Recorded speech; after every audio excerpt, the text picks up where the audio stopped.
तो बच्चों आज हमारी एक्सरसाइज 3.3 है। इसमें क्या कहा जाता है, निम्नलिखित समीकरणों के युग्म को विलोपन विधि से हल करें। यानी कि पिछली एक्सरसाइज जो थी उसमें हमने प्रतिस्थापन विधि से सॉल्यूशन निकाले थे, तो इसमें जो है वो एलिमिनेशन मेथड अर्थात विलोपन विधि से हमें हल निकालने हैं। तो ये बहुत ही आसान एक्सरसाइज है और आसान क्वेश्चंस हैं, आसान विधि है। तो इसमें हमें क्या करना है, किसी एक चर को गायब करना होता है। तो देखिए हमारे पास जैसे कि दे रखा है x + y = 5, ये इक्वेशन फर्स्ट है। और दूसरी तरफ हमारे पास दे रखा है 2x - k 3y = 4, equation second है। तो प्यारे बच्चों हम क्या करेंगे, हमें यहाँ पे किसी एक चर के गुणांक को देख लेना है। अब यहाँ पे इसका x का गुणांक 2 है और समीकरण 1 में x का गुणांक 1 है। तो हम क्या करेंगे, हमें समीकरण 2 को, तो समीकरण 2 को 1 से वे समीकरण 1 को, समीकरण यहाँ पे मैं लिख रहा हूँ 2 को 1 से गुणा करने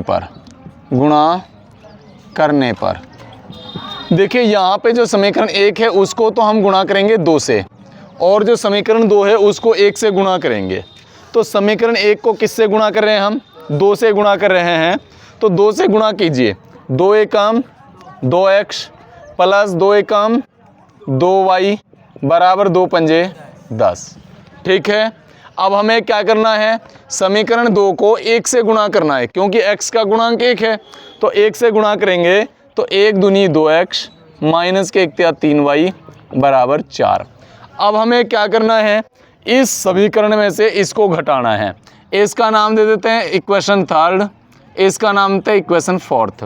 ठीक है, समीकरण 3 में से किसको घटाने पर, समीकरण 4 को घटाने पर अब हम क्या करेंगे, समीकरण 3 में से 4 को घटाते हैं तो हमारे पास आएगा 2x + 2y = 10। इसमें से हम घटा रहे हैं 2x - के 3y = 4 को। तो ये निशान जो है वो चेंज हो जाएंगे। यहाँ पे प्लस है इसलिए माइनस होगा, ये माइनस है तो प्लस होगा, प्लस है तो क्या होगा, माइनस होगा। अब देखिए 2 में से 2 गए तो 0, इसका मतलब ये तो कट गया। 3 और 2 कितने होते हैं, 5y हो गए। 10 में से 4 गए तो 6। इस प्रकार से y बराबर होगा बेटा 6/5। y का मान कितना हो जाएगा, y का मान जो है वो हमारे पास 6/5 हो जाएगा। That's clear. अब y का मान किस में रख लेते हैं, y का मान किसी भी समीकरण में रख सकते हो। तो मैं 1 में रख रहा हूँ, समीकरण 1 में रखने पर। ठीक है, अब y का मान जो है समीकरण 1 में रखेंगे तो x + 6/5 = 5। तो क्योंकि अचर एक साइड में और चर एक साइड में होते हैं, x = 5 प्लस तो साइड माइनस के 6/5, और इस प्रकार से x बराबर हो जाएगा, एलसीएम आएगा 5, 5 25 - के 6, यानी कि x बराबर कितना, 19/5। यही क्या है, हमारा सॉल्यूशन है। नोट कीजिएगा। तो नेक्स्ट क्वेश्चन देखिएगा बेटा, हमारे पास दूसरा क्वेश्चन दे रखा है 3x + 4y = 10। तो बेटा इसको भी हमें वही विलोपन विधि से हल करना है। इसमें देखिएगा हमारे पास फर्स्ट इक्वेशन दे रखे है 3x + के 4y = 10, इक्वेशन फर्स्ट है। वहीं 2x - के 2y = 2, ये इक्वेशन सेकंड है। अब हमें क्या करना है, समीकरण 1 को किससे, समीकरण 1 को तो 2 से, और समीकरण 2 को किससे, समीकरण 2 को किससे, क्यों, 2 को 3 से गुणा करने पर, 3 से गुणा करने पर। तो हमारे पास जब हम समीकरण 1 को 2 से गुणा कर रहे हैं तो आएगा 2 × 6x + 2 × 8y = 2 × 20। इक्वेशन हो गई थर्ड। इसी प्रकार से 3 दूनी 6x माइनस के 3 दूनी 6y बराबर 3 दूनी 6, इक्वेशन हो गई फोर्थ। अब क्या करना है बच्चों, अब हमें समीकरण 3 से समीकरण 4 को घटा लेना है। क्या करना है, समीकरण 3 को 4 से घटा देना है। जहां हम घटाएंगे तो इसका मतलब हमें वहां पे निशान चेंज कर देना है। प्लस है तो माइनस, माइनस तो प्लस, प्लस तो माइनस। ये चीज़ें तुमने 8वीं 9वीं क्लास में सीखी होंगी। तो अब देखिए 6 में से 6 गए तो ये तो कैंसिल हो जाएगा, 0 बचेगा। 8 6 होते हैं 14y इज इक्वल टू 20 में से 6 गई तो 14। इस प्रकार से y बराबर 14/14 और y का मान आ जाता है 1। y का मान कितना आता है, y का मान 1 आ जाता है। अब जब हमारे पास y का मान 1 आ गया तो y का मान किसी भी इक्वेशन में रख दीजिएगा। y का मान समीकरण 1 में ले लेता हूँ मैं, 1 में रखने पर, समीकरण 1 में रखने पर किसी भी इक्वेशन में रख सकते हो, 2 में रख सकते हो, 3 में रख सकते हो, 4 में रख सकते हो, ठीक है। मैं 1 में रख रहा हूँ। y का मान समीकरण 1 में रखने पर तो हमारे पास आ गया 3x प्लस के 4 इंटू वाई हमारे पास 1 है बराबर 10, तो 3x प्लस के 4 बराबर 10। तो इस प्रकार से हमारे पास आता है 3x is equal to 10 plus तो साइड में माइनस के 4 और 3x is equal to 6, x बराबर 6/3 और ये हमारा आ जाता है 2। तो x का मान कितना, 2। इस प्रकार से हमारे पास प्राप्त हल होंगे 2 और 1, 2 और 1 नोट कर लीजिएगा। तो बच्चों अब हम चलते हैं इसके तीसरे पार्ट पर। इसमें क्या दे रखा है, 3x माइनस के 5y minus 4 is equal to 0 और इधर दे रखा है 9x is equal to 2y plus 7, ठीक है। तो हमें क्या करना है, इनके अचर पदों को दूसरी तरफ लेके जाना है। तो यहाँ पे इसको हम लिख सकते हैं 3x माइनस के 5y इज इक्वल टू, क्योंकि यहाँ पे माइनस इसलिए क्या हो जाएगा साइड में, प्लस के हो जाएगा 4। ये इक्वेशन हमारी फर्स्ट है। दूसरी तरफ देखेंगे 9x, अब ये चर है इसमें इसलिए इसको साइड में लेके जाएंगे तो ये माइनस के 2y हो जाएगा is equal to 7, equation second हो गई।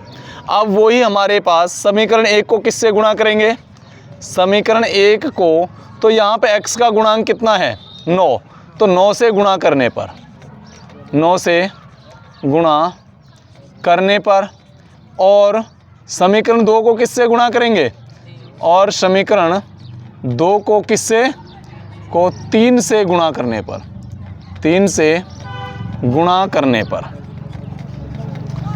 पर अब बेटा हमारे पास क्या होगा, जो समीकरण 1 है ना, इसको हमें 9 से गुणा करना है तो 9 × 27 x हो जाएगा, माइनस के 9 × 5 = 45 y होगा बराबर 9 × 4 = 36, इक्वेशन हो गई हमारी थर्ड। इधर हम थर्ड यानी सेकंड को किससे गुणा करेंगे, 3 से गुणा करेंगे, तो 3 × 27x माइनस के 3 दूनी 6y बराबर 3 × 7 = 21, इक्वेशन हो गई हमारी फोर्थ।